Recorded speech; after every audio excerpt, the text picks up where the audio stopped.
The Conquest of Wales by Edward I, sometimes referred to as the Edwardian Conquest of Wales, took place between 1277 and 1283.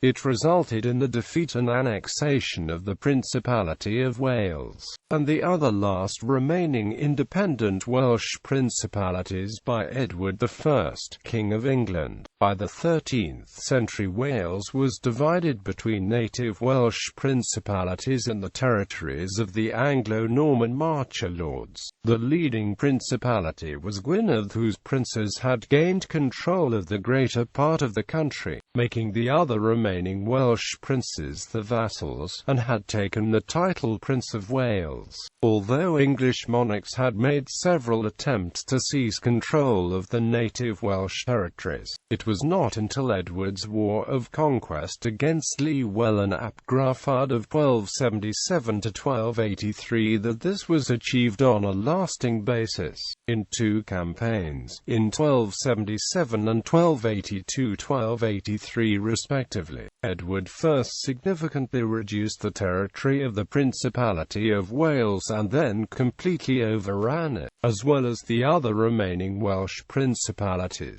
Most of the conquered territory was retained as a royal fief, and these lands subsequently became, by custom, the territorial endowment of the heir to the English throne with the title Prince of Wales. The remainder would be granted to Edward's supporters as new Marcher lordships, although the territories would not be effectively incorporated into the Kingdom of England until the Laws in Wales Acts chapters 1535 to 1542. Edward's conquest marked the end of Welsh independence. Background: Wales in the High Middle Ages. Following a series of invasions beginning shortly after the conquest of England in 1066, the Normans seized much of Wales and established quasi-independent Marcher lordships, owing allegiance to the English crown. However, Welsh principalities such as Gwynedd, Powys and Deheubarth survived, and from the end of the 11th century, the Welsh began pushing back the Norman advance. Over the following century, the Welsh recovery fluctuated, and the English kings, notably Henry II, several times sought to conquer or establish suzerainty over the native Welsh principalities. Nevertheless, by the end of the 12th century, the Marcher lordships were reduced to the south and southeast of the country. The Principality of Gwynedd was the dominant power in Wales in the first half of the 13th century, with Powys and Deheubarth becoming tributary states. Gwynedd's princes now assumed the title Prince of Wales, but war with England in 1241 and 1245, followed by a dynastic dispute in the succession to the throne, weakened Gwynedd and allowed Henry III to seize Porthedflad. However, from 1256 a resurgent Gwynedd under Llywelyn ap Gruffudd resumed the war with Henry and took back Porthedflad. By the Treaty of Montgomery of 1267, peace was restored and, in return for doing homage to the English king, Llywelyn was recognised as Prince of Wales and his reconquest of Porthedflad was accepted by Henry. However, sporadic warfare between Llywelyn and some of the Marcher lords, such as Gilbert de Clare, Roger Mortimer and Humphrey de Bohun, continued. Conquest. Immediate causes of war: Henry III died in 1272 and was succeeded by his son, Edward I.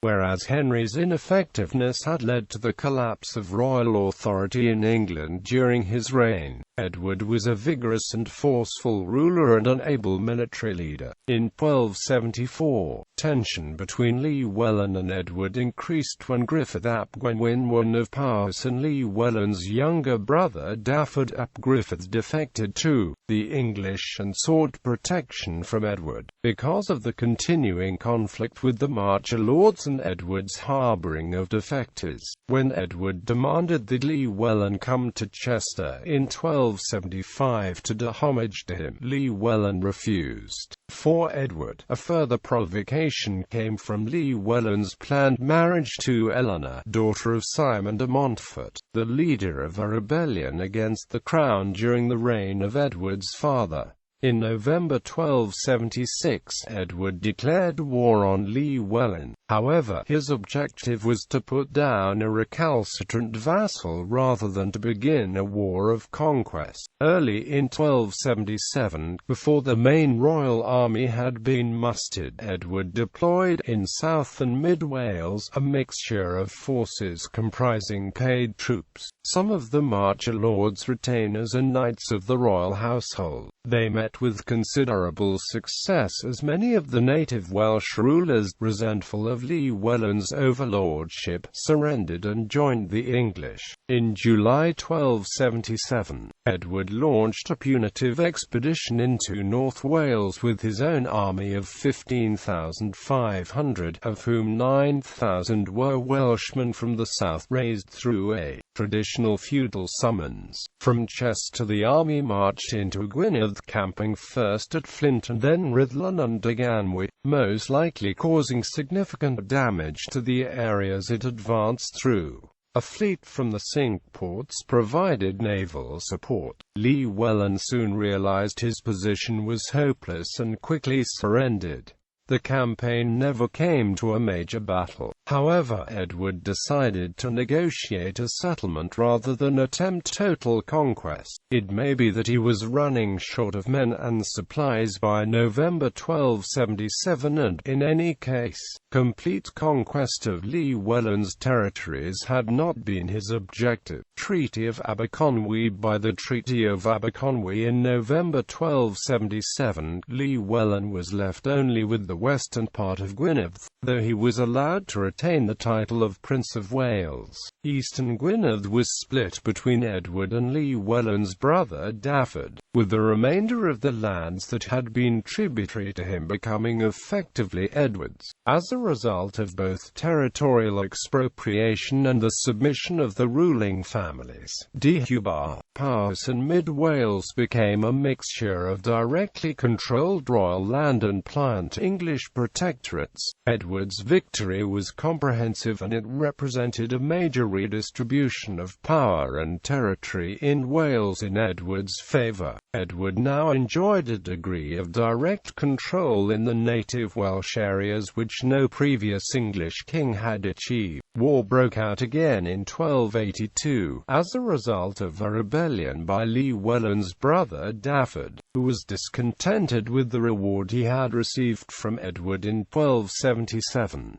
Dafydd launched a series of attacks coordinated with the Welsh rulers in By and North Powys, who had been Llywelyn's vassals until 1277 and were now Edward's vassals. Llywelyn and the other Welsh leaders, including those in the south, joined in, and it soon assumed a very different character from the 1277 campaign. It became a national struggle enjoying wide support among the Welsh, who were provoked particularly by Edward's attempts to impose English law on the Welsh. Edward, however, soon began to see it as a war of conquest rather than just a punitive expedition to put down a rebellion. The English launched a three-pronged attack, with Edward leading his army into North Wales along much the same route as in 1277. Roger Mortimer operating in Mid Wales and the Earl of Gloucester advancing with a substantial army in the south. Initially the Welsh were successful. In June 1282, Gloucester was defeated at the Battle of Llandeilo. Edward replaced him with William de Valence, Earl of Pembroke, who raided in the south as far as Aberystwyth but failed to engage with the Welsh army. Edward then suffered a setback in Mid Wales when his commander there, Roger Mortimer, died in October. On the 6th of November, while John Peckham, Archbishop of Canterbury, was conducting peace negotiations, Luke Detani, Edward's commander in Anglesey, decided to carry out a surprise attack. Shortly after Taney and his men had crossed over a pontoon bridge they had built to the mainland, they were ambushed by the Welsh and suffered heavy losses at the Battle of Mylwydon. However, the war turned in Edward's favour when Llywelyn unexpectedly marched out of North Wales towards Builth in mid-Wales. He was lured into a trap and killed at the Battle of Orywan Bridge on the 11th of December 1282. Taking advantage of this fortuitous event, Edward raised a new army and boldly marched into Snowdonia in January 1283 and captured Dolweddelyn Castle in the heartland of the Welsh resistance. At the same time, De Valence in the south advanced from Cardigan into Merioneth. The combination of De Valence's pressure from the south and the king's advance into the north was too much for the Welsh forces. The conquest of Gwynedd was completed with the capture in June 1283 of Dafydd, who had succeeded his brother as prince the previous December. Dafydd was taken to Shrewsbury and executed as a traitor the following autumn. Aftermath. Territorial Settlement. See also Principality of Wales. 1284 to 1542. Edward divided the territory of the Welsh principalities between himself and his supporters through feudal grants, which in practice became new Marcher lordships. The lordships created were mainly grants to Anglo-Normans such as the Earl of Lincoln, who received the lordship of Denbigh. But additionally, Edward's Welsh allies received back their own lands, but on a feudal basis. For instance, Owain ap Griffith ap Gwenwynwen, of the princely house of Powys Gwenwynwen, received his ancestral lands as the lordship of Powys and became known as Owain de la Pole. Lands retained under direct royal control were organized under the Statute of Rhuddlan of 1284, which declared that they were annexed and united to the English crown. Although they did not become part of the Kingdom of England, they were the king's personal fief. In 1301, they were bestowed on Edward's son, Edward of Carnarvon, with the title Prince of Wales, and thereafter the lands and title became the customary endowment of the heir to the throne. The Statute of Rhuddlan divided the territory under royal control into 6 shire counties on the English model, administered by royal officials. The statute also enforced the adoption of English common law in Wales, albeit with some local variation. Welsh law continued to be used in some civil cases such as land inheritance, though with changes. For example, illegitimate sons could no longer claim part of the inheritance, which Welsh law had allowed them to do. The rest of Wales continued to be constituted as the March of Wales under the rule of Marcher lords as before. For the 1290s, Edward began intervening in the affairs of the March to a much greater extent. Colonization and castle building. From 1277, and particularly after 1283, Edward embarked on a policy of English colonization and settlement of Wales, creating new towns like Flint, Aberystwyth, and Rhuddlan. Outside of the towns, Welsh peasants were evicted from key areas and the land resettled by English peasants. For example, in the lordship of Denbigh 10,000 acres were occupied by English settlers by 1334. Edward's main concern following his victory was to ensure the military security of his new territories, and the stone castle was to be the primary means for achieving this. Under the supervision of James of St. George, Edward's master builder, a series of imposing castles was built, using a distinctive design and the most advanced defensive features of the day, to form a ring of stone around North Wales. Among the major buildings were the castles of Beaumaris, Carnarvon, Conwy and Harlech.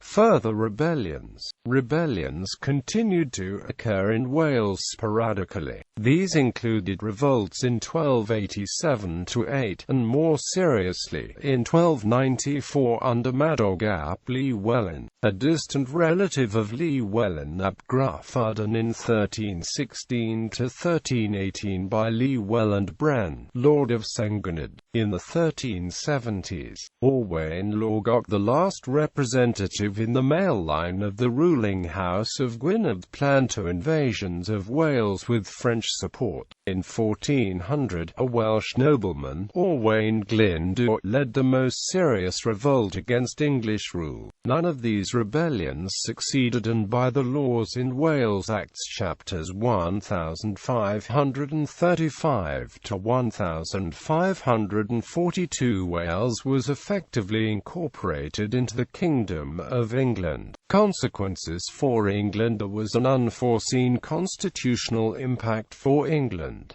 The financial cost of the conquest was heavy, including the construction of the new castles. Edward spent around £173,000 to achieve it. Additionally, the Exchequer had to bear the cost of the ongoing military presence in Wales, including maintenance of the castles. The king's financial need contributed to the extension of the role and membership of the English Parliament, as taxes were needed to be raised. In consequence, bibliography